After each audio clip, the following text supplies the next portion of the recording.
Have you ever had an eyelash get caught in your eyeball and you just can't get that shit out no matter what you throw at it? You try rubbing your eyes, some eye drops, yanking your eye underneath a shower head, a pressure washer, or even using a hoover to no avail. So at night, you're just lying in bed staring at the ceiling, struggling to drift off to sleep because that eyelash is just there winding you up. Yeah, that was my life 3 days during Christmas last year. True story, by the way. I didn't try the hoover method, but the reason why I bring this up is because I had my own metaphorical eyelash that's been stuck in my eye socket for the past 3 years. Many people have preached to the gods about how hard World at War is on veteran difficulty, mainly because of the grenade spam, which is crazy, I'll give them that. Mate, I'm sending them back, you know, screw it, man. boys, where are they? This is comical. But despite this veteran logo looking like it belongs on a Hells Angels jacket, I think everyone who says World at War has the hardest Call of Duty campaign is wrong. Yeah, that's right, all of these people, they're wrong. And it's not close either. I can say this with chest because I've played them all. Not Black Ops 7 though, because... Just need to quickly point something out. When I played for every single Call of Duty campaign, I chose the hardest difficulty that game had to offer, which more often than not was veteran, though there are a few Call of Duty games that have harder difficulties. I'll talk about those later on when it's relevant. To make this topic easier for you to digest, I'm going to split the campaign difficultiness into multiple tiers. We're going to start right here at the bottom with this category. Might call it Michael Jackson because everybody could beat it. Campaigns from Black Ops Cold War, World War II, and Call of Duty 2 Big Red One feature here. I beat Cold War over a year ago on veteran. W campaign, by the way.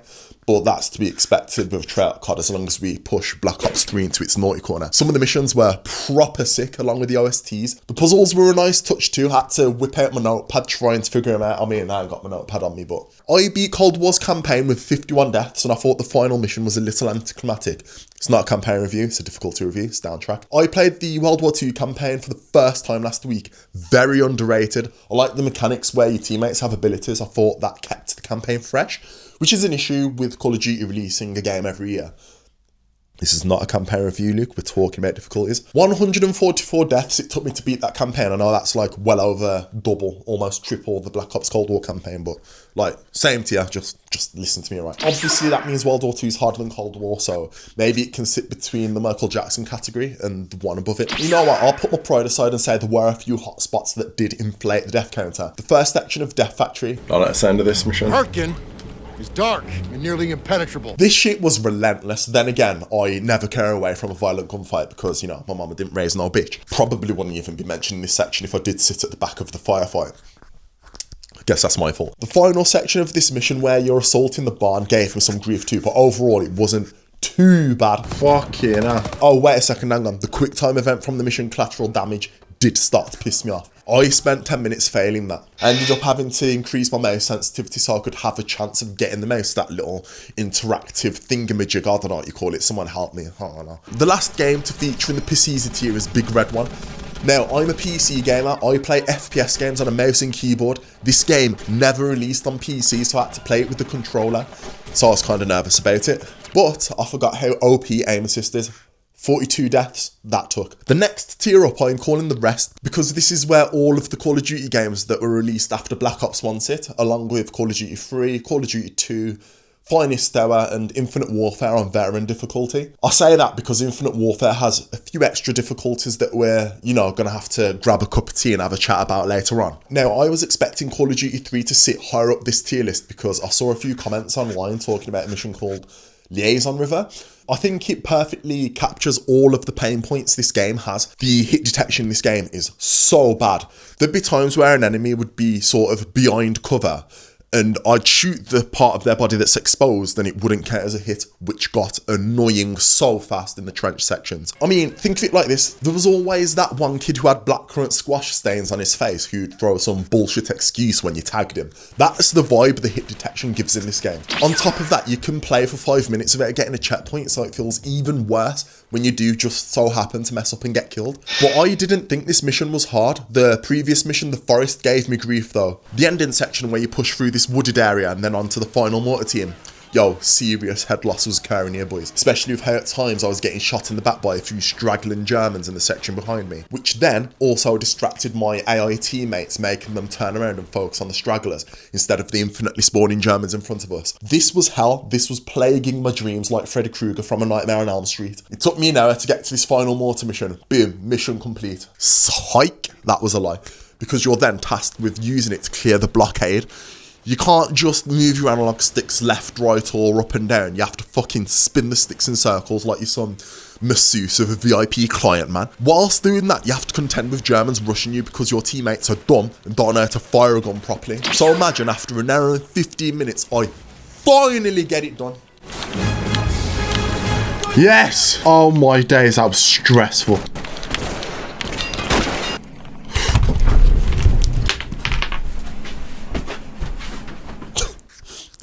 That aside, this campaign was really fun. Highly recommend it if you haven't played it. Hang on a sec, how many deaths did it take me? I swear it weren't anything mad. I think Call of Duty 2 epitomises this tier well for me. Overall, I didn't think it was too bad, but there were moments in certain missions that were an attack on your soul, ego, and well-being. Assault on Matter.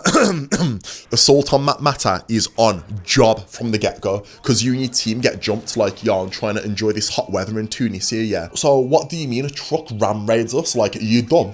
So obviously, you just jump out the Jeep to hold off the Germans who are gunning your team down from the rooftops. You know what, cue the deaths. Oh my god.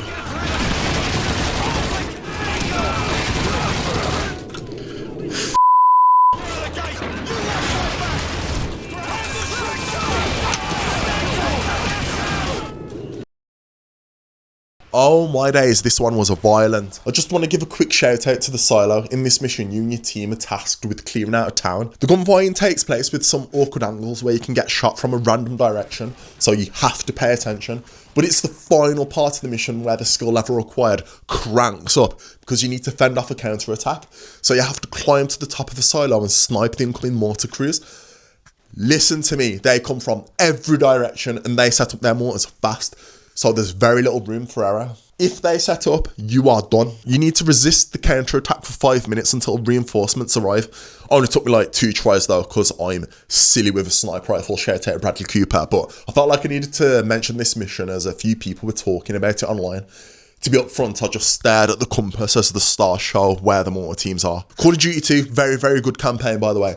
Highly recommend playing it if you haven't. Alright, let's move up another tier. I'm gonna call it Things Get Hard, because, you know, things get hard, you know what I mean? Especially when, like, you know, I see myself in it. Games to feature in this tier are Black Ops 3, World at War, Black Ops 1, Call of Duty 4 Modern Warfare, and I think Call of Duty Modern Warfare 2 kind of overlaps with this tier and the tier below. I think it's the easiest of the group. I'm very tempted to just drop it into the tier below, if I'm honest. You know what the problem is with Modern Warfare 2? I've played it so many times over the years on Veteran, and to me at this point now it's just dead easy, but I remember the first time playing it, there were sections that gave me grief, like the favela missions, you know what I mean? Yes, I think Black Ops is harder than World at War because of the fact that World at War spams grenades at you. Hang on a second, just before you comment saying that I don't know what I'm talking about, just hear me out right. I am gonna blow your mind with what I'm about to say. When the Germans throw grenades at you, just pick it up and throw it back. Like, sit on that solution to the grenade problem for a hot sec. Like, you can just press the button and just yeet the grenade back, and then just rush them whilst they either die or run away from where the grenade landed. Obviously, if you're the type of gamer who likes to hunk down with, say, an LMG or an assault rifle, this player style isn't as viable.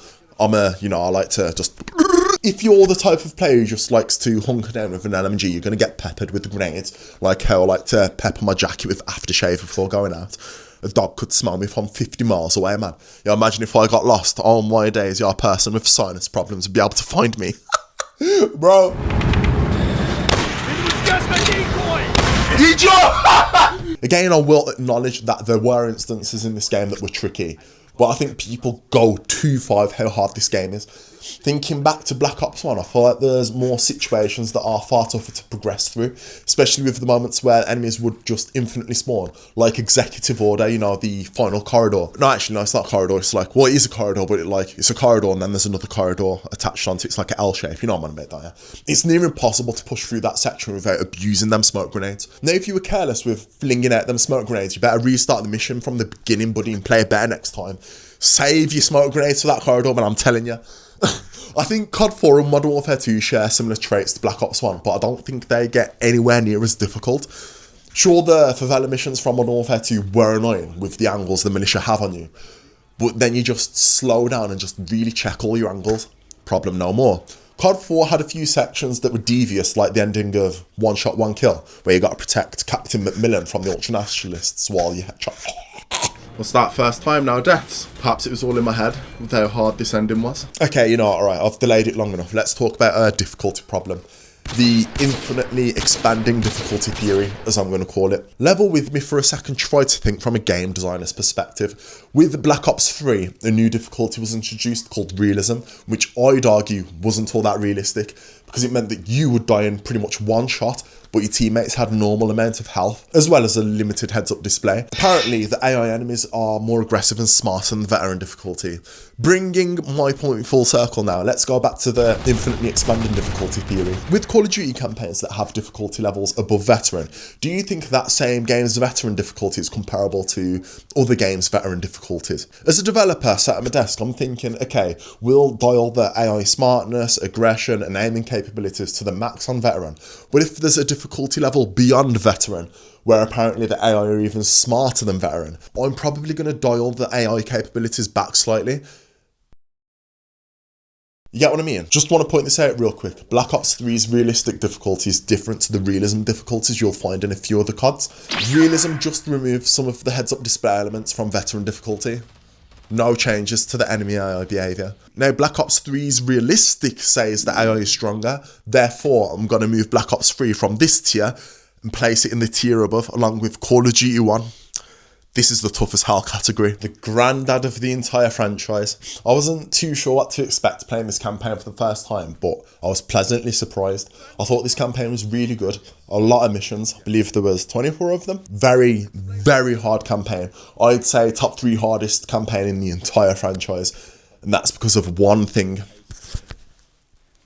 You have a health bar, and there is no way to heal. That means you can only take around 2 or 3 hits, and that health bar is done. Yeah, exactly. You have to beat entire missions only being hit 2 or 3 times. Pegasus Bridge Day was when things started to get tough. Dude, I'm pressing it! Then followed by Ida Dam, and then Battleship Tirpitz. Oh my fucking god. That mission was diabolical. If you've watched my campaign playthrough video uploaded on this game a few months back, you'll know my feelings on it. Was it a few months back? From the very start when you're below deck, and then when you're above deck trying to get to the bridge. Nasty work, nasty work, nasty mission. It gets worse though. That's unfair, that is. Pavlov's house. After a while, I felt like I was the Russians who actually took part in Pavlov's house IRL. To make a very long story short, you fight your way to an apartment building, clear the Germans out of all the floors. Then you need to hold the building for 5 minutes until reinforcements arrive, whilst the Germans are breeding and multiplying on the ground floor. Oh yeah, there's tanks taking multiple shots at you. Can't forget that part.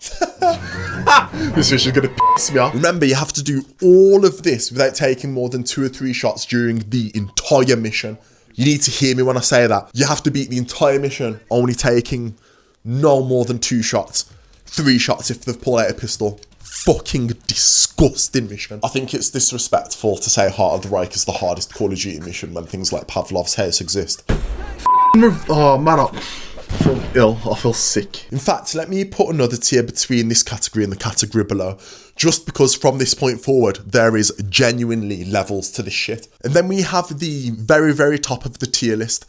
Let's call it the almost impossible tier. United Offensive sits here. This game is a DLC to the original Call of Duty, so veteran difficulty plays the exact same.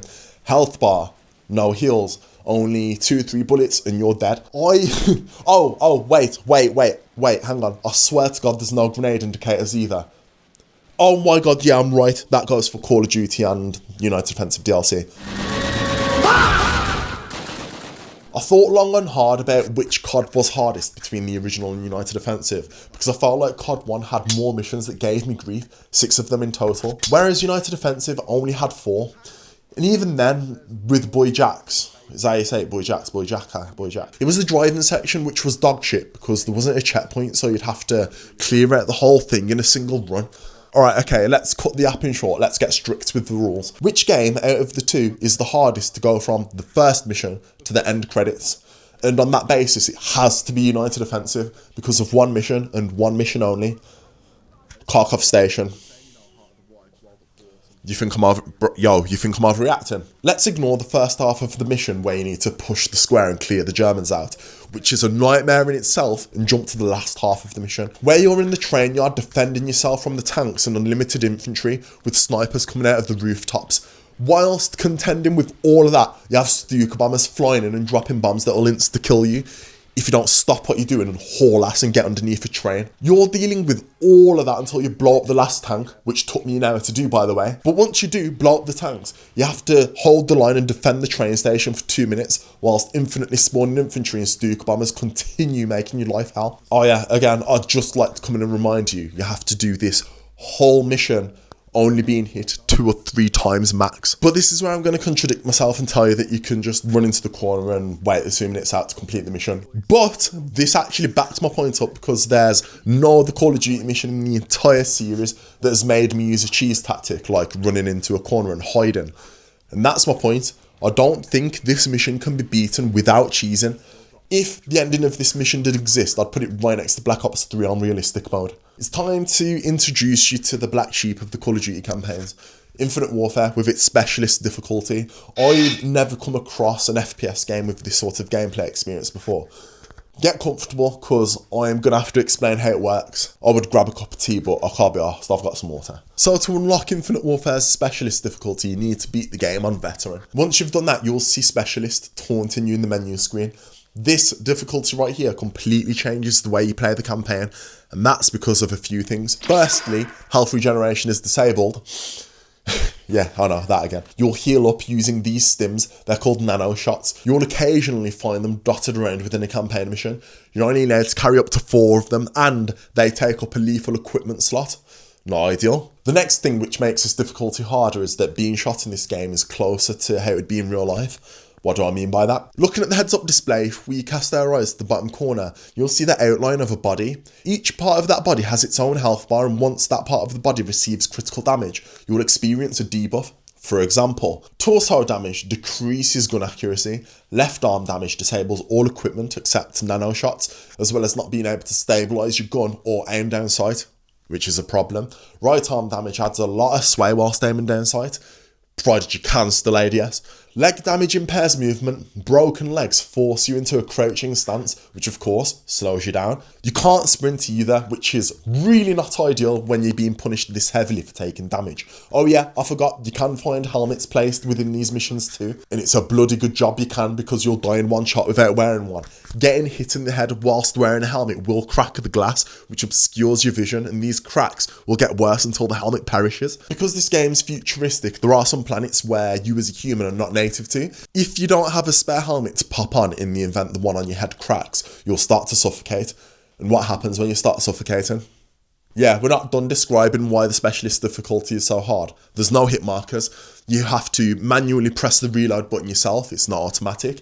If you take too much damage across these 5 body parts, you'll die. Oh, and your gun can be shot out of your hands, but it can be immediately caught with a quick time event. If you fail the QTE, your gun will just drop to the ground. Sounds like a non-issue, but believe me, things can go from 0 to 100 fast when you fail one of those QTEs, especially in a tricky area. Whoo!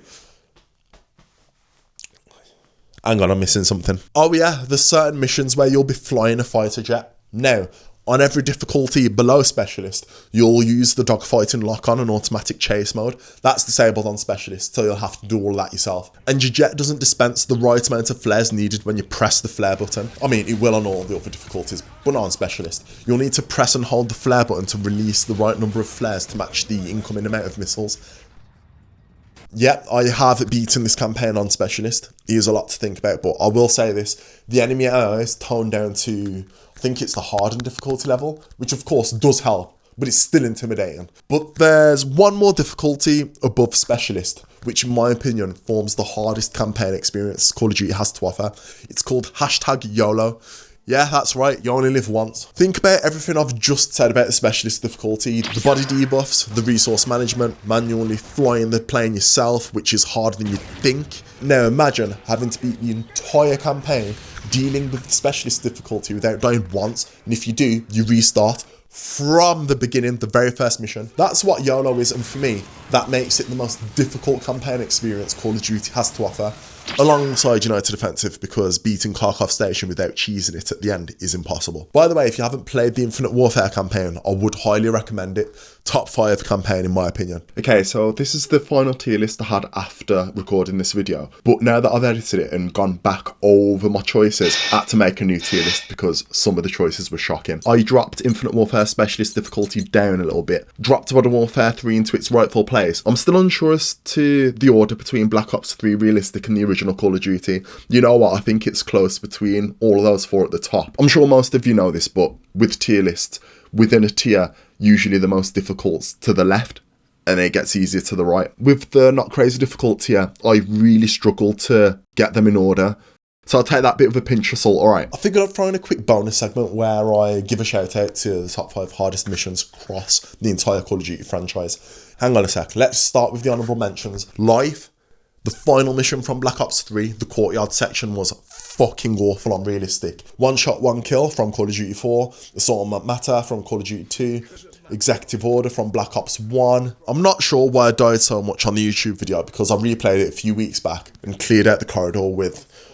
How many deaths did it take me? I think it's like 30 deaths? 45? I can't remember. The Forest from Call of Duty 3, Pegasus Bridge Day from Call of Duty 1, and finally, Warsaw Rail Yard from Call of Duty 1. Now for the top 5 hardest missions in Call of Duty. In 5th place is Mile High Club from COD 4. I think everyone knows about this mission, but if you've been living under a rock, you have to clear out 2 floors of an airplane to rescue a hostage in under a minute. On Veteran, I believe. I can't for the life of me remember which side the timer's on. Because of that timer, you can't faff around tying your shoelaces. You gotta be on job. You might even need to pick up a weapon or two because it's inefficient reloading your gun more than once. Off the top of my head, I think it took me 42 minutes to beat, I think. 4th place goes to the Heart of the Reich. The final section where you make the final push to the entrance of the Reichstag was nasty. Why? Because there's infinitely spawning soldiers, of course, with their grenades, which is annoying. Whilst dealing with all of that BS, you need to be destroying flat cannons, which wasn't nice. Now, I think there's a big jump between this mission and the top 3. 3rd and 2nd place was a tough one to call because I originally had these flipped in position, but the more I thought about it, I decided to change my mind. 3rd place goes to Pavlov's house. Might be shocking to some of you, but let me explain why. I've already explained what happens in this mission. You gotta storm the apartment block, clear out all the Germans on all the floors, and then you gotta hunker down whilst the Germans assault the building with infantry and tanks. Oh, by the way, there's snipers watching through the window, so watch your fucking step. Now, I spent an hour dropping down to the 1st floor and getting dirty with the MP40, which was fun as hell.